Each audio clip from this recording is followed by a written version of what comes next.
ಶಿರಾನಗರದ ಶ್ರೀ ಪೂನಂ ಆಂಗ್ಲ ಮಾಧ್ಯಮ ಶಾಲೆಯಲ್ಲಿ ಶಿಕ್ಷಕರು ಹಾಗೂ ವಿದ್ಯಾರ್ಥಿಗಳಿಗೆ ಭಗವದ್ಗೀತೆಯ ಅಧ್ಯಯನದ ಮಹತ್ವವನ್ನು ತಿಳಿಸಲಾಯಿತು.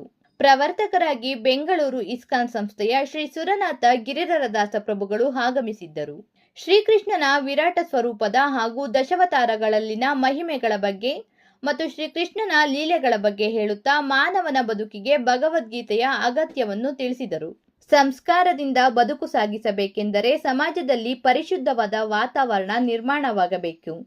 ಮಾನವನ ಬದುಕಿಗೆ ವಿವಿಧ ಪ್ರಕಾರಗಳಲ್ಲಿ ಭಗವದ್ಗೀತೆಯು ಎಷ್ಟೊಂದು ಉಪಯೋಗಕಾರಿಯಾಗಿರುತ್ತದೆ ಎಂಬುದರ ಬಗ್ಗೆ ವಿವರಿಸಿದರು. ಈ ಕಾರ್ಯಕ್ರಮದಲ್ಲಿ ವಿದ್ಯಾರ್ಥಿಗಳ ಜೊತೆ ಸಂವಾದ ನಡೆಸಿ ಅವರ ಪ್ರಶ್ನೆಗಳಿಗೆ ಸೂಕ್ತವಾದ ಉತ್ತರಗಳನ್ನು ಕೊಟ್ಟರು. ಶಿಕ್ಷಕರ ಜೊತೆ ಮತ್ತು ಆಡಳಿತ ಮಂಡಳಿಯ ಜೊತೆ ಗೀತೆಯ ಮಹತ್ವ ಮತ್ತು ಆಧುನಿಕ ಬದುಕಿಗೆ ಅದರ ಅನಿವಾರ್ಯತೆಯ ಬಗ್ಗೆ ಸೌಹಾರ್ದಯುತವಾಗಿ ಮಾತುಕತೆಗಳನ್ನು ನಡೆಸಿದರು. ಈ ಸಂದರ್ಭದಲ್ಲಿ ಸ್ಥಳೀಯ ಭಗವದ್ಗೀತೆ ಅಭಿಯಾನದ ಮುಖ್ಯಸ್ಥರಾದ ವಿಜಯಮ್ಮ ಮಾತಾಜಿ, ರಜತಾ ಮಾತಾಜಿ, ಸಂಸ್ಥೆಯ ಅಧ್ಯಕ್ಷರಾದ ಡಾಕ್ಟರ್ ಬಿ ಗೋವಿಂದಪ್ಪ, ಮುಖ್ಯೋಪಾಧ್ಯಾಯರಾದ ಗ್ರೇಷಿಯನ್ ಡಿಸೌಜಾ ಮತ್ತು ಎಲ್ಲ ಶಿಕ್ಷಕ ಶಿಕ್ಷಕಿಯರು ಭಾಗವಹಿಸಿದ್ದರು.